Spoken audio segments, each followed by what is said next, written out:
Alrighty. So good afternoon, everyone. My name is Ellen Schenk, and I am the Community Engagement Librarian for the State Library. Thank you for joining us today for our State Library Rare Collections Lunch and Learn. This event is being recorded and will be available through our website after the talk. The State Library Rare Collections Room and vaults are housed in the historic Forum Building in downtown Harrisburg, which is undergoing extensive renovations. We hope to be reopening in the spring of 2023. While the library is closed, we're offering reference services over the phone and by email, and also at our Keystone building. And also, you can contact us on our website. We'll be offering virtual programs throughout 2023, so please check out our website for other events throughout the year. Today, I'd like to introduce Michael Lear, the State Library's Rare Collections Librarian, for a discussion about Benjamin Franklin. It's going to be called Benjamin Franklin's Press and Pen. He was a skilled practitioner and manipulator of the 18th century media landscape and became one of the first internationally known American media darlings. Michael will talk about Franklin's career as a printer and publisher and his work as a communicator. Examples of his newspaper and scientific and political writings from the State Library will be featured. Michael Lear became the Rare Collections Librarian at the State Library in September 2019 after 20 years at Franklin and Marshall College Libraries, Archives, and Special Collections, where he organized, cataloged, and digitized materials and assisted students, faculty, staff, alumni, and the public in accessing collections. With a lifelong interest in history and material culture, Mr. Lear holds a master's in history and museum studies from the University of Delaware and a master's in library science from Clarion University. So please join me in welcoming Michael Lear. Hey, thanks, Ellen. See if I can successfully share again. Do you see that? Yep, looks great. Okay, so I chose this. I actually chose this topic back in December before I even knew about that Ken Burns series on Benjamin Franklin. So you may have seen that aired this past month, April on PBS. So it's good timing if you've seen that Franklin, the two-part series by Ken Burns. And so, I'm expanding being a library and a librarian, and we have the printed word. So I'm expanding on the parts in that series. They touched upon his career as a writer and a printer, but I'm expanding on that a little bit more using examples from our collection. So in fact, the State Library of Pennsylvania owes its origin story to Benjamin Franklin when he was the clerk of the Assembly, the unicameral legislature of Pennsylvania, the province of Pennsylvania, as part of the British Empire. In 1745, he was authorized by the Assembly to send to England for the best edition of the statutes at large for the use of the House, and also for some large maps, one of North America, to be hung in the Assembly room. So starting with that initial purchase, the first library for the government of Pennsylvania was started, and that has continued as a legacy collection and the rare collection. So we have, I believe there's about 400 titles that can trace their origin back to the Assembly Library in the 18th century.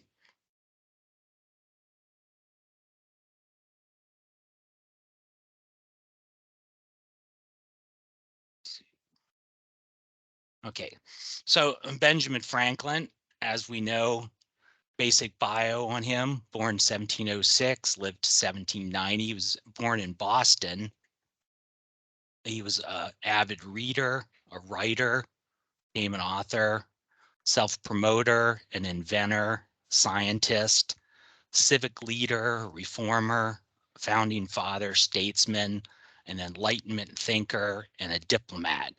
And first and foremost, Then he made his career as a printer, publisher, and communicator. And in fact, his autobiography talks mostly about his career as a printer that he was very proud of, but was actually able to retire from at the age of 42 from active day-to-day business concerns. So as we know from the Ken Burns series, Franklin, you often see this word applied to Franklin, that he was a polymath, person of wide-ranging knowledge or learning. So that's certainly true with Franklin, as we've seen in programs about him and biographies and just what we know about Franklin. So he started out as a printer. He was an apprentice to his brother James. His brother was set up as a printer in Boston, and Franklin became his apprentice at the age of 12, partly to prevent him from running away to sea, because he had become fascinated with the ocean and life as a sailor. So he worked for his brother James in his print shop. So he learned the trade from his brother. His initial skill building and knowledge came from his brother, but eventually ran away at the age of 17 after a fallout with his brother. It was during this time, as a young person, that he started to write different essays. So here's just an image of him as the writer from later in his life.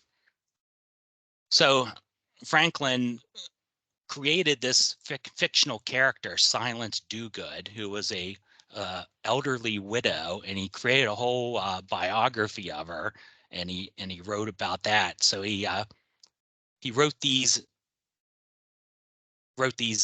wrote as Silence Dogood a pseudonym, but it was, of course, Franklin. So he wrote 14 letters that were published in his brother's newspaper, the New England Courant, between 1722 and 1723. So he provided commentary on public affairs, humor, and satire. And a lot of this he based on what he read from two English publications, The Tatler and The Spectator by Addison and Steele, Richard Steele, Joseph Addison. So he was influenced by that type of writing. So he wrote in that style, his writings in the New England Courant. And so he did this anonymously because he didn't think his brother would approve of giving him credit or allowing him to publish some of the things that he did under the guise of an elderly widow. And some of his commentary was actually critical of Cotton Mather and the Puritan government and Puritan elites in Massachusetts colony. So in 1723, when Franklin ran away from his apprenticeship in Boston, he came to Philadelphia and started his career as a printer and publisher in Philadelphia. Initially, he worked for Samuel Keimer, the second printer in Philadelphia. Andrew Bradford was the first printer in Philadelphia and had a monopoly on the business until Keimer began in the 1720s. So Franklin initially worked for him. Then he went to London for a while after he left Keimer's employ, and then came back, was in a partnership with Hugh Meredith, 1728 to 1730, worked for Keimer briefly again, then partner with Hugh Meredith, 1728 to 30. He was the sole owner of the business, 1730 to 47. Then he entered a partnership with David Hall, 1748 to 66. And he was the official printer to the colony from 1730 to 66 and an entrepreneur. So you'll see in the imprints of Franklin works, you'll see that reflected in the imprints. You'll say Franklin and Meredith, and it'll say just Franklin, or it'll say Franklin and Hall.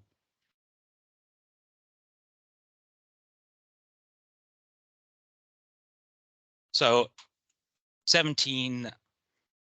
to give you a little background on the printing industry at that time, it was very labor intensive. It was a hand process, and the printing press had remained pretty much unchanged since Gutenberg's time, with the standing press called the Gutenberg press, Common Press, Franklin Press.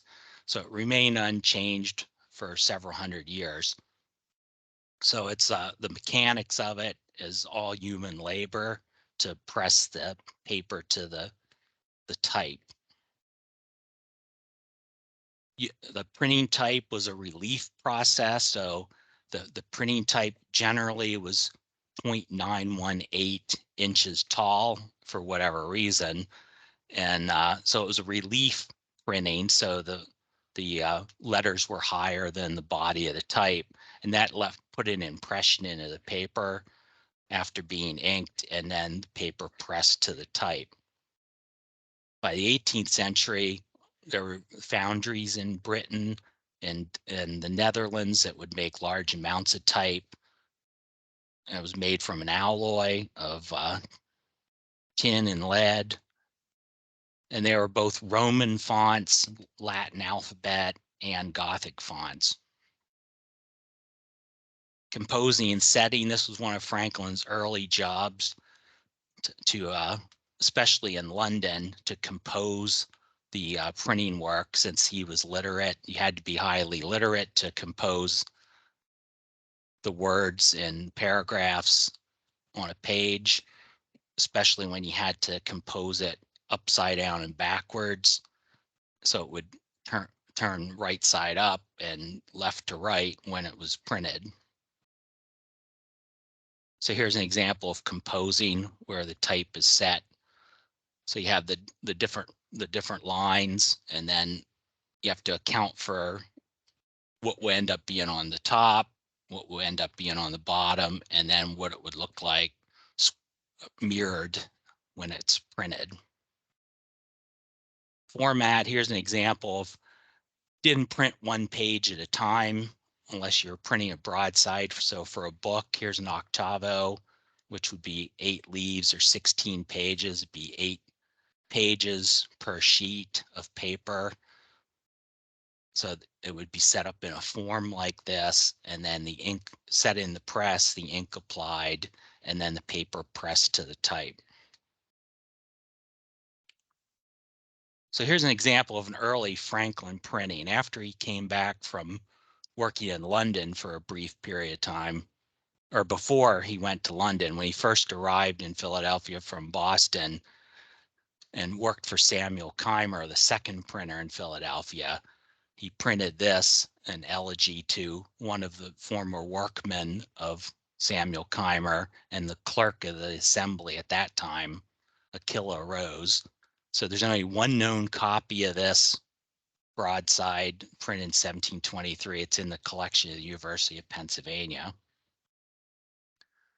Here's an example when Franklin, he went to London after working for Keimer for a short period. He went to London because he was promised, the governor of the province of Pennsylvania at that time, Governor Keith, promised that he had connections and could finance Franklin setting up in his own printing business, because he was impressed with Franklin, had gotten to know him. So he sent him to London, promised to send letters of credit and open doors for Franklin in London, so and help finance him setting up his own printing business when he came back. But that did not materialize, so Franklin ended up working at a print shop.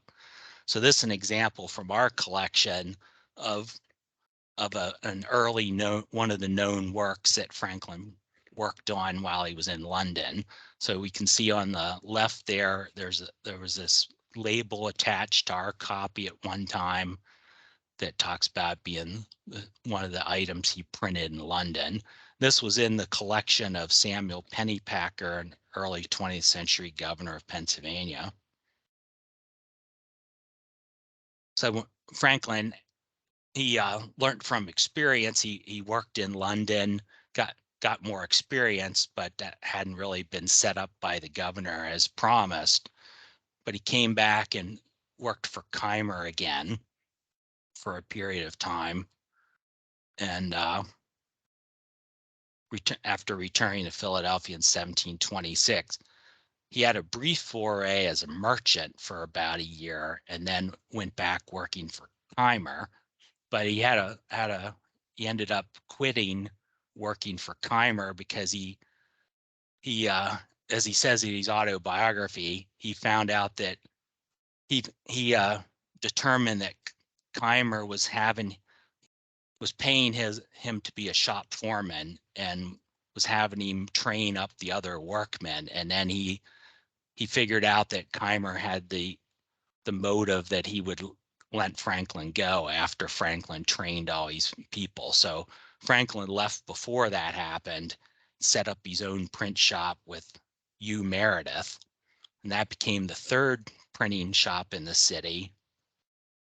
1728 to 1730 was the Franklin Meredith partnership, third printing house in the city, and their specialty was job printing, which was jobs as they would come in. If someone wanted to print so many copies of a pamphlet or wanted to have a book printed or something like that, or some sale broadsides or something in that manner.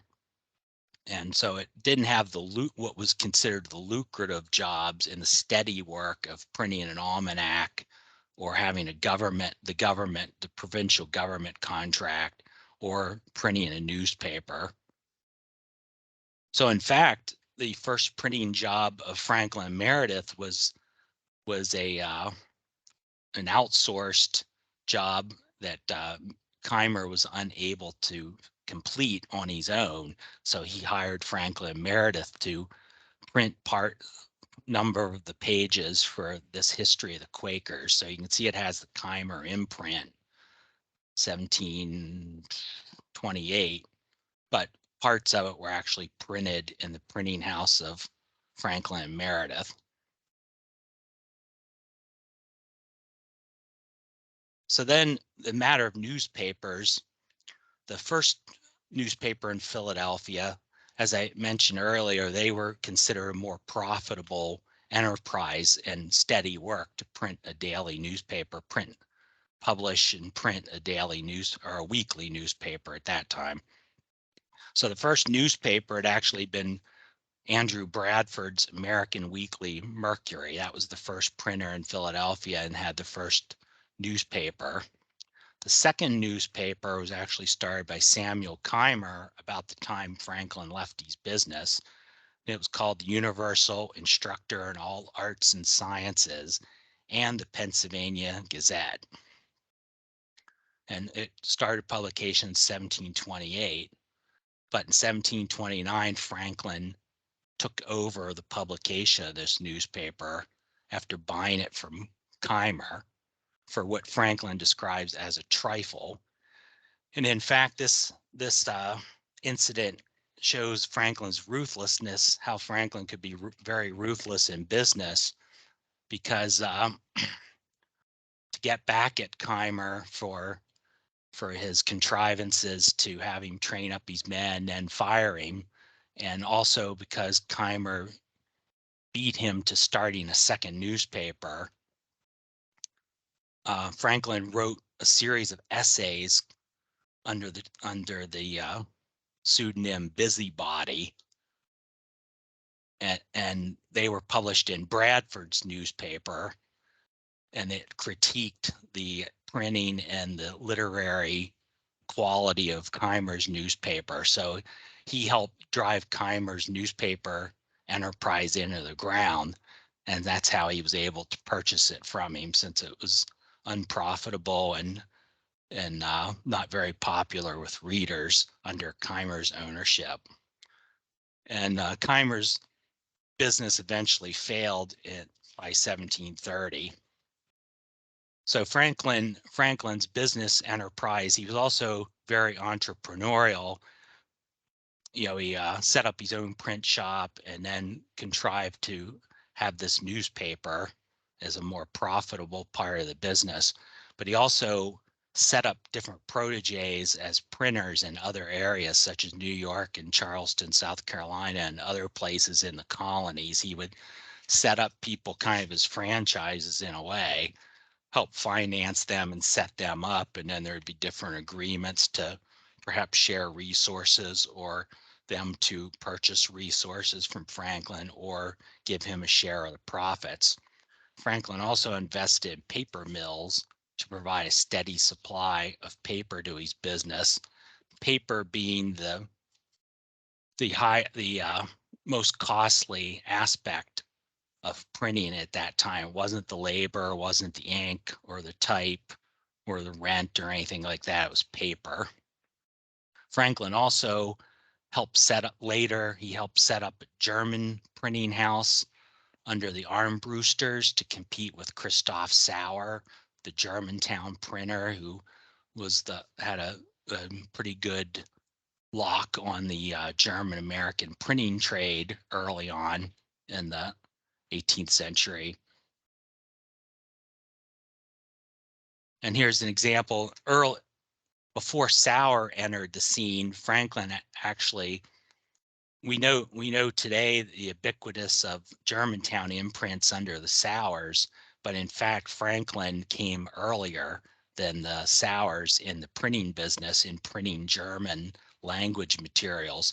But as you can see, Franklin at this time didn't own any Gothic or Fraktur type.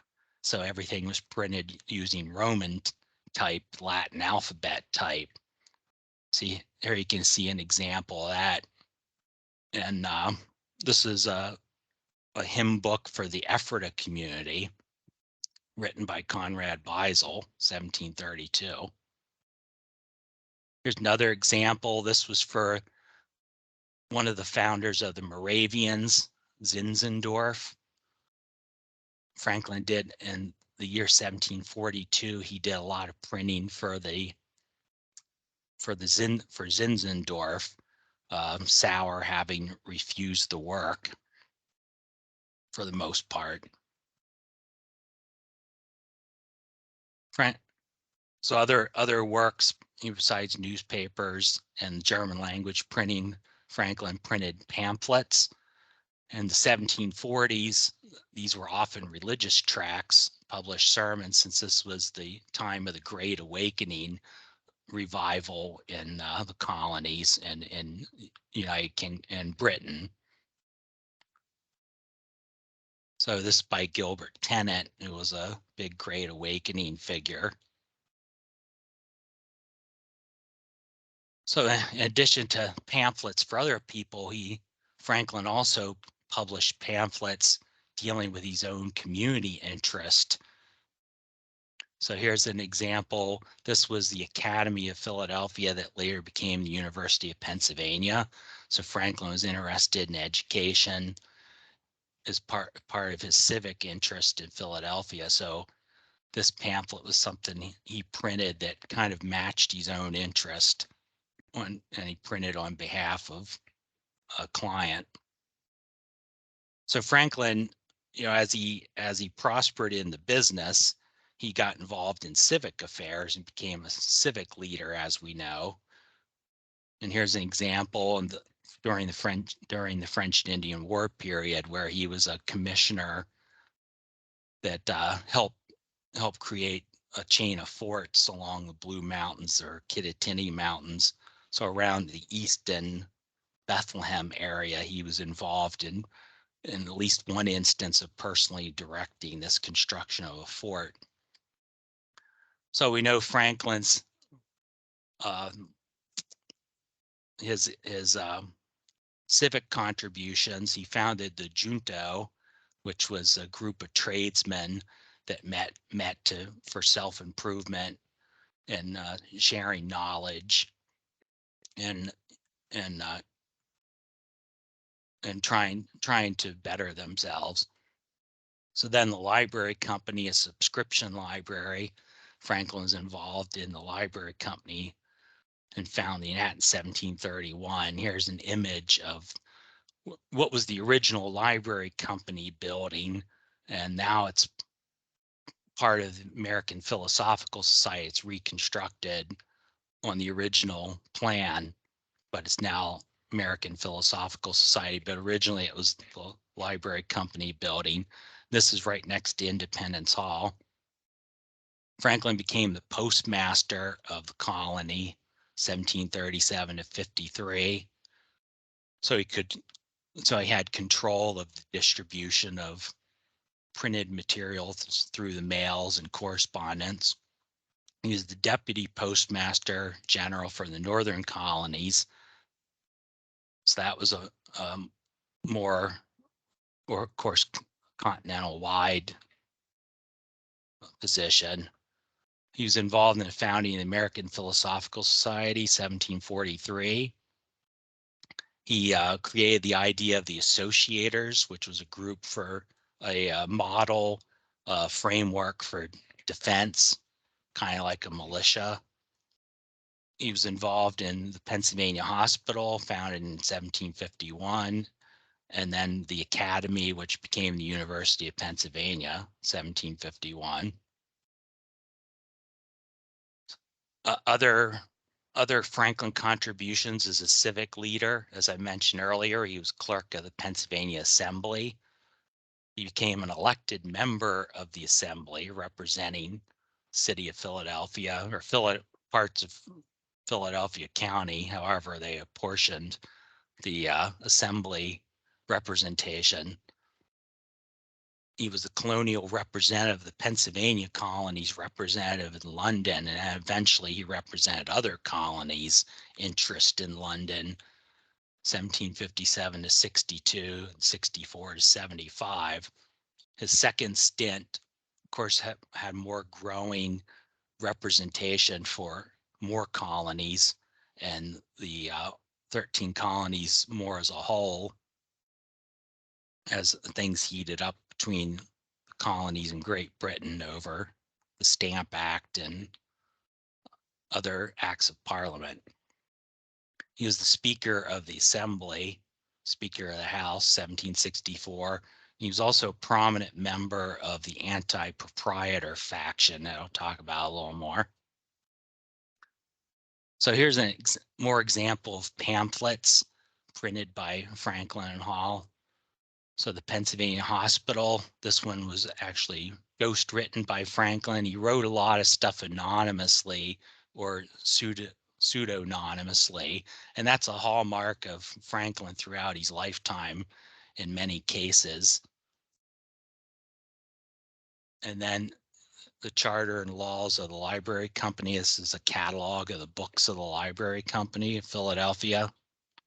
So that was printed by Franklin and Hall. And they actually, Franklin as a member of the Library Company, then conveniently enough printing their catalog, his printing firm was actually paid £43, 9 shillings, and 9 shillings for 400 copies.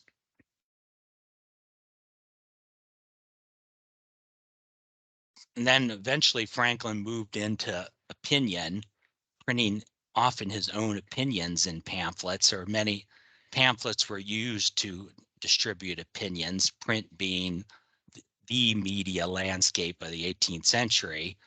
And so this was a way to widely distribute your thoughts and opinions before the days of Twitter and Facebook.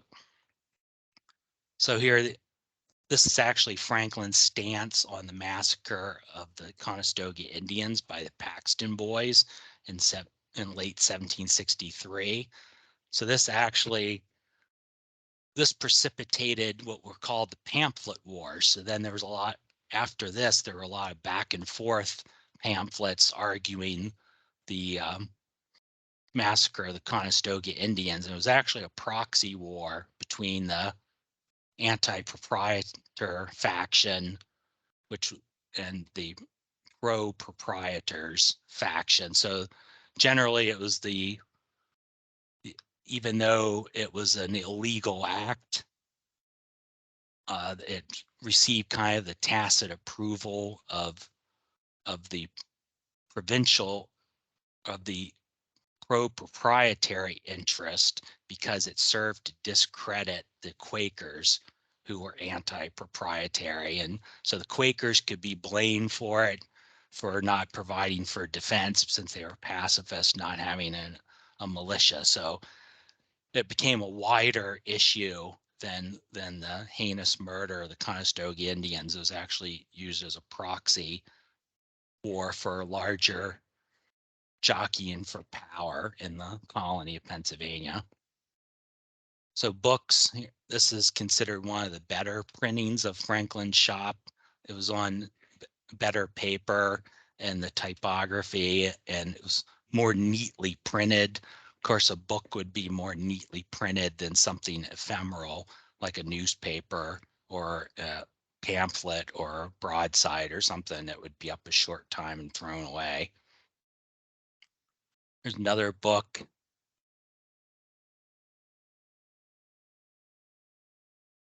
So Franklin's most famous thing, another thing that he printed that was much more profitable than some of the other jobs, was Poor Richard's Almanac. He first published this in 1732. The 1733 edition was published in late 1732. Franklin wrote it himself until the 1758 edition, and they printed about 10,000 of these a year. And it provided wit and wisdom, weather forecast, astrological and astronomical observations, practical household hints, aphorisms, and proverbs. Here's an example. Franklin printed the second magazine in the colonies, Andrew Bradford printing the first, called the American Magazine, but Franklin's magazine only lasted 6 issues. Franklin became the official printer of the colony, again through somewhat ruthless business practice. Andrew Bradford had been the printer for the colony, and Franklin and Meredith, early in their career together, their partnership together, they reprinted something that they thought Bradford had printed rather sloppily. They reprinted it and then distributed copies to members of the House, and then ingratiated themselves, and along with another factor, then became the official printers of the colony in 1730, starting in 1730. So you can see here's the proceedings of the House of Representatives, the unicameral assembly. Indian treaties with Native American groups. Franklin and Hall printed a lot of those during the French and Indian War period and Pontiac's War period. Laws, here's an example of a law printed by Franklin and Hall. Here's messages. This is only a few pages. It's kind of almost in a broadside form, folio. And this actually is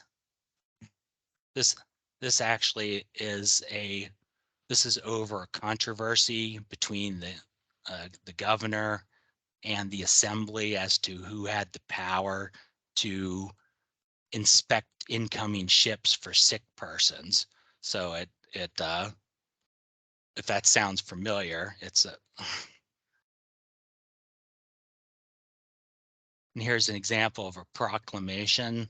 This would be a single sheet broadside. It could be posted somewhere. There's a lot of those printed. Franklin and Hall were also booksellers. So Franklin would advertise in the Pennsylvania Gazette, his own newspaper, books that he would import from Britain or things that he would print and would be for sale in his bookstore. Here's an example back before copyright where any printer could take something printed somewhere else and just reprint it, put their name on it. So here was an example of a poem that was originally printed in London that he repurposed, reprinted it in his shop.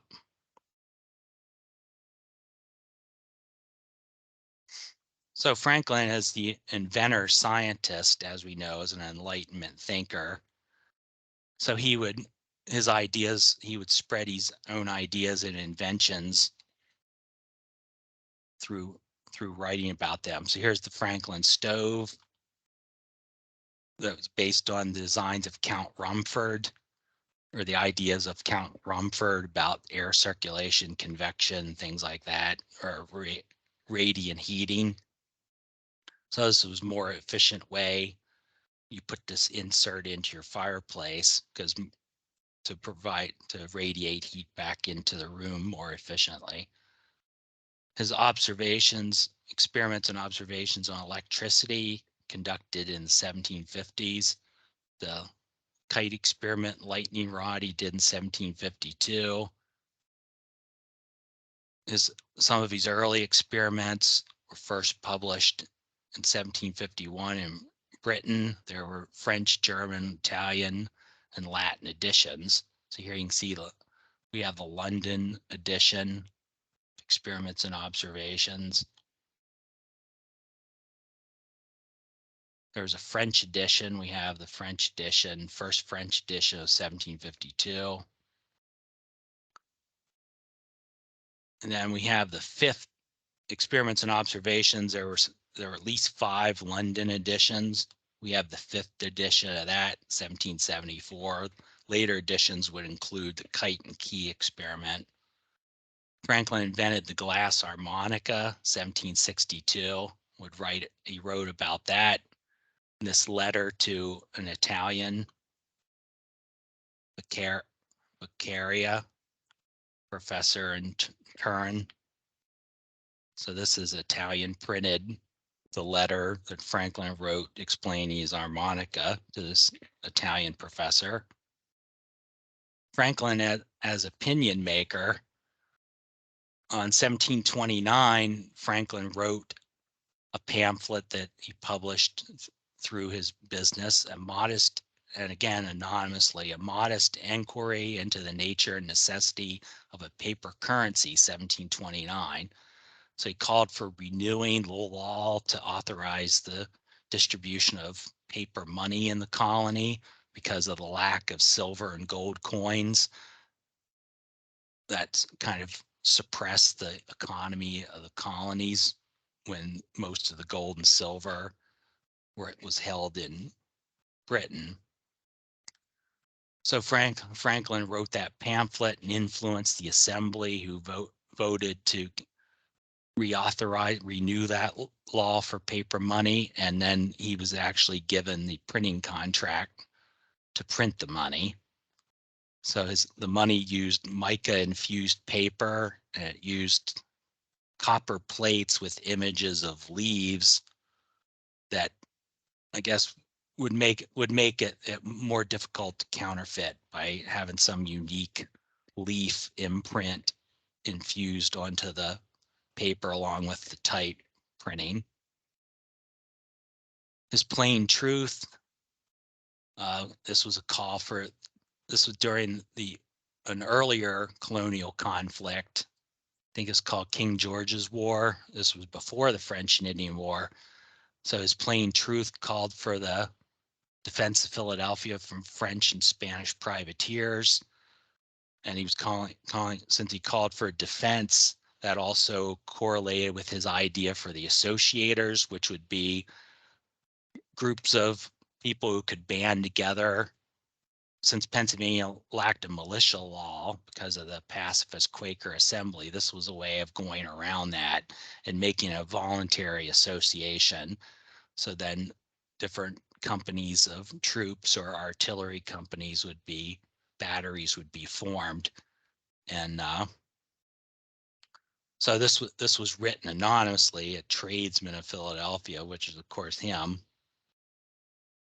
But part of the idea of the associators, again, showing Franklin's, he would intertwine his career as an author and a printer and a public figure. And this was one good example of it. So he wrote this pamphlet anonymously. He would comment on it in his newspaper, advertise it for sale through his shop. Then the articles of association, how the associators would work, he published in the newspaper in the section where he usually published actions of the government. So he gave it this guise of being a government initiative, but he had actually acquired just the tacit approval of the provincial council, the executive branch. So it was a way to go around the assembly. So the proposals, education for youth. This again was an early call for educational institution in Philadelphia. It resulted in the academy. His interest of Great Britain considered in regard to the colonies. Franklin was very much an imperialist. I think they mentioned that in the Ken Burns series. Very much an imperialist and a proponent of the expansion of the British Empire in North America. He predicted the doubling of the population every 20 years, which was proven to be pretty much true. I think demographers figured out maybe every 25 years the population was doubling during the early republic. And he was anti-German, in fact, in his within this larger work that he co-authored with Richard Jackson. He had his essay, Observations Concerning the Increase of Mankind, Peopling of the Countries, etc. And this essay would appear in many items around this period.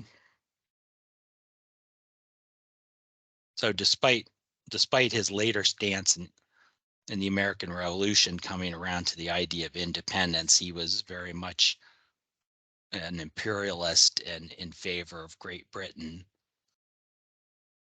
at this earlier period. So here's an example. I mentioned he was part of the anti-proprietor faction, so he wrote this to try to convince people to try to convince Britain to make Pennsylvania a royal colony instead of a proprietorship, rescind the proprietorship of Pennsylvania by the Penn family. Founding father, so he evolved into a civic leader in Pennsylvania, looking after Pennsylvania's interest, and then he evolved into the larger colonial interest. So he was involved in the Albany Plan of Union for the colonies to unite in defending themselves against the French and Indians, against French imperialism in the French and Indian War. And this is an example from his Pennsylvania Gazette, very famous example, considered one of the first political cartoons for the different sections of the different regions to unite together. He was against the Stamp Act, and he was a minister to Britain during the First Continental Congress period. Further work as a founding father, he was one of the authors of the Declaration of Independence, was minister to France, president of Pennsylvania, what was called the Supreme Executive Council, and then he was a member of the Constitutional Convention. Franklin became an international celebrity, especially in France, where his fame was he was kind of already famous because of his writings throughout the Britain and France. So here's an example of the works of Franklin from 1773, a French publication. So and then Franklin played the rustic. He kind of created an image of the original American. So he wore this fur hat when he was in France because they kind of expected him to be kind of a quirky rustic. That's what they thought of the colonials. So this his works of Franklin covers these areas here. His writings on Quakers, magic, swimming. He had invented some type of swim fin, music such as the glass harmonica, his ideas on politics, medicine, population, such as that essay we saw before, his works on electricity, and also his correspondence with Miss Stevenson, the daughter of his London landlord in 50s when he was in London representing the colony of Pennsylvania's interest. And so his correspondence with her, where he explains scientific matters to Miss Stevenson. And here's an example. His work was picked up in London to be distributed in Britain, even though you would think he'd be fairly unpopular because of his work regarding the revolution, the separation from Britain. Here's an example in the new United States, the works of Franklin. And you see these published, many different editions through the years.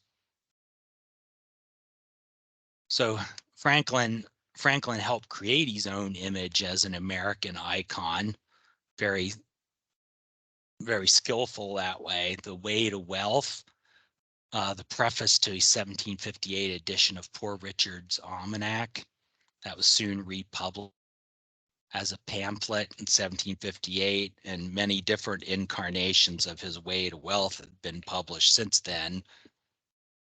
And so that's where he that was published as Father Abraham's speech. It didn't actually have the title Way to Wealth, but it was published as the preface to Poor Richard and then published under that title. So again, an anonymously written item, and that kind of collected a lot of his aphorisms and conduct of life commentary from Poor Richard's Almanac. So here's a German version. So despite his distaste for Germans early on, he attempted to make nice with them later and was appreciated by German Americans. Here's a German version printed in Ephrata of the Way to Wealth and the Life of Franklin. But nothing set up Franklin's reputation.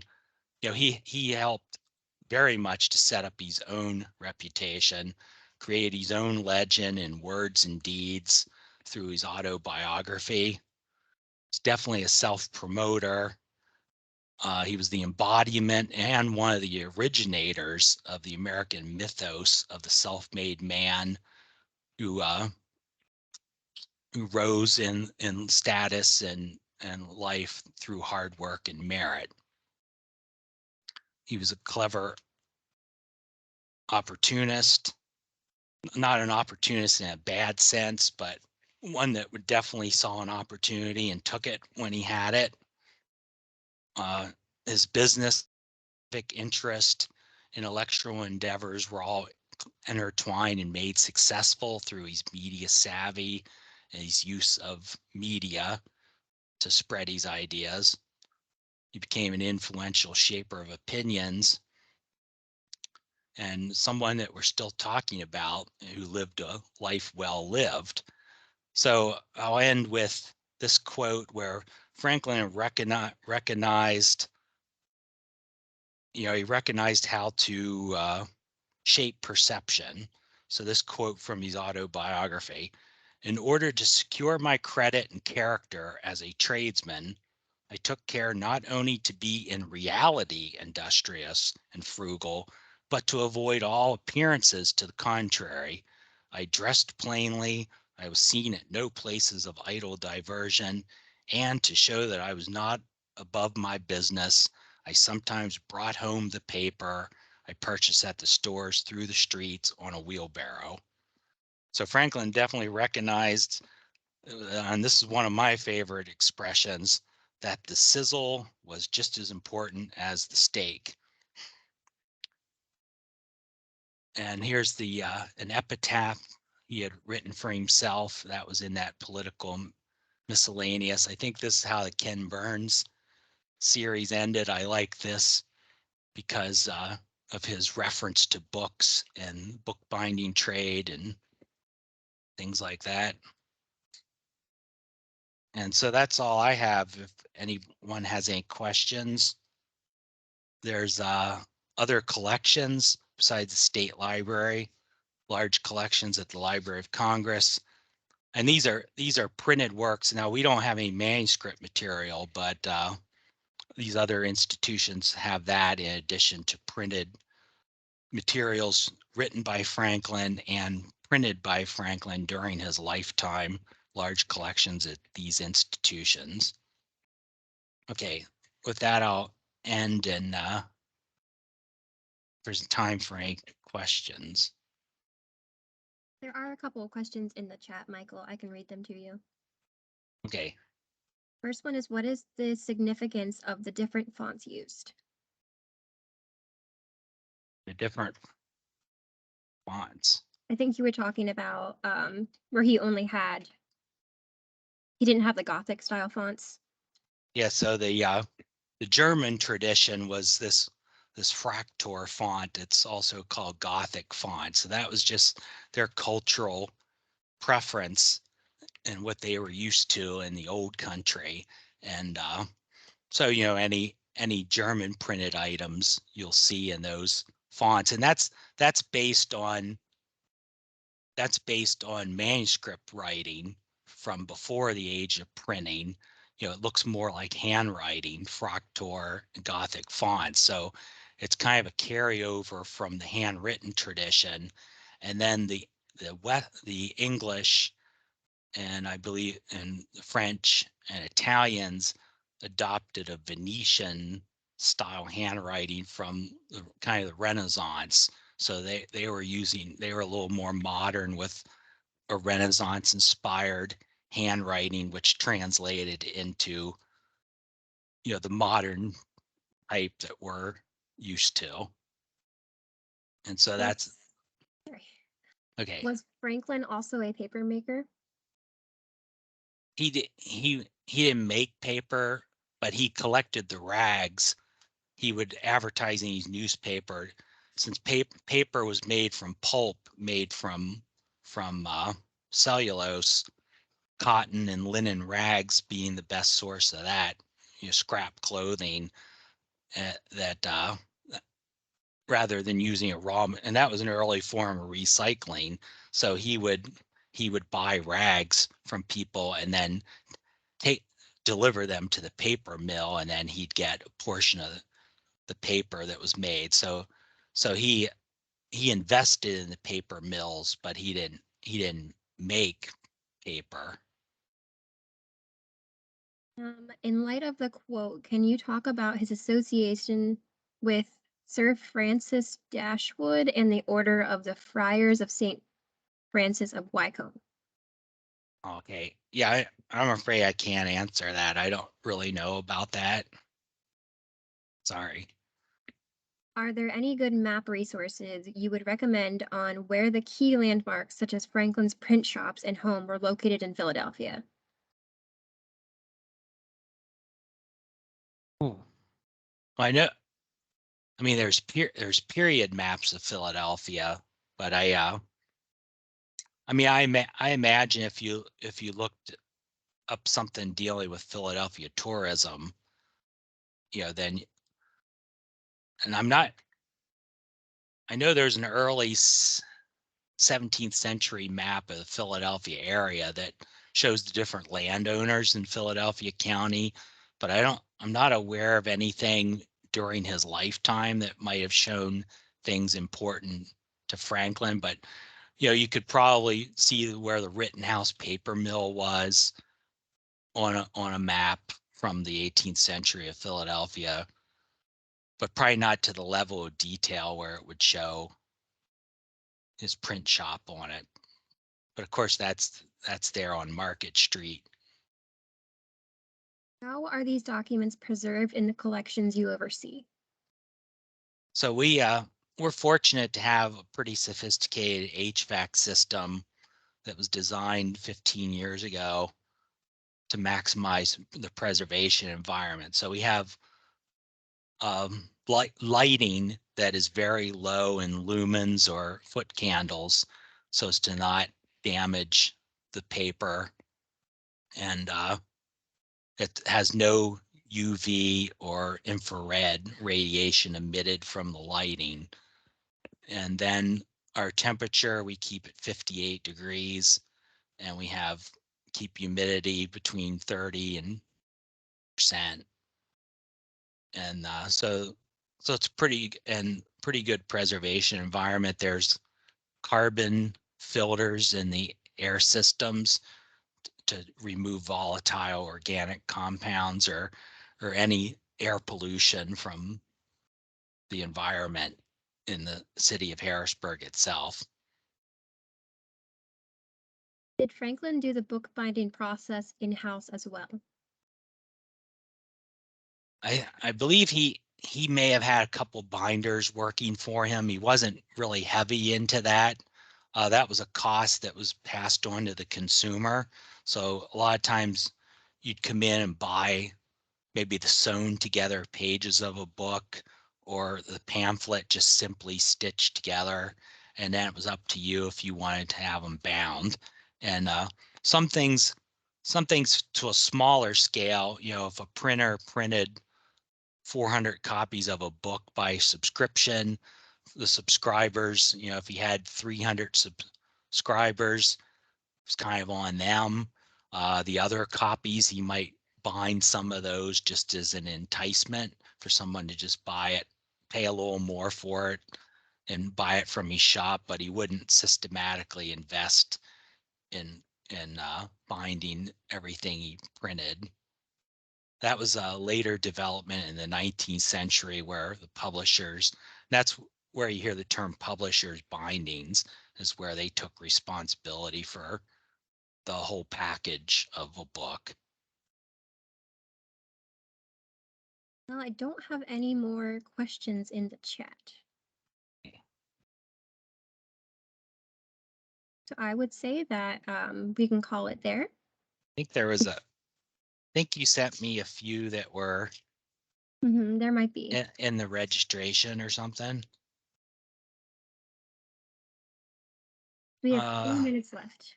So someone asked about Library of Congress versus our collection. So I got preliminarily, we have about 52 Franklin written and printed items in the rare collections. Library of Congress appears to have 302 items printed, authored by Franklin during his lifetime. That was one of the questions. Someone asked his biggest contribution to Pennsylvania. If we're talking strictly Pennsylvania, I would say maybe the Pennsylvania Gazette, since it carried the news and commerce and communication with the other colonies. A lot of times letters during this period were published in print. They served as newspaper articles. People didn't really write an article talking about a current event. They wrote letters to each other talking about a current event, and then those were published as if they were, and that's how information was conveyed through publishing firsthand accounts through letters. And then someone asked about his wit and wisdom. So Franklin, I think most of his things were maxims or aphorism, like life advice: a penny saved is a penny earned. The greatest talkers are the least doers. Well done is better than well said. He did have some funny ones. He's not as intentionally humorous, I don't think, as Lincoln or Mark Twain later on, but some of his funny ones: 3 may keep a secret if 2 of them are dead. A countryman between 2 lawyers is like a fish between 2 cats.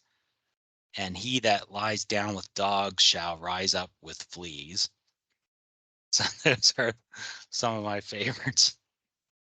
Okay, I have one more that we can answer in the chat. What were the individual letters, stencils, used in the printing process made of?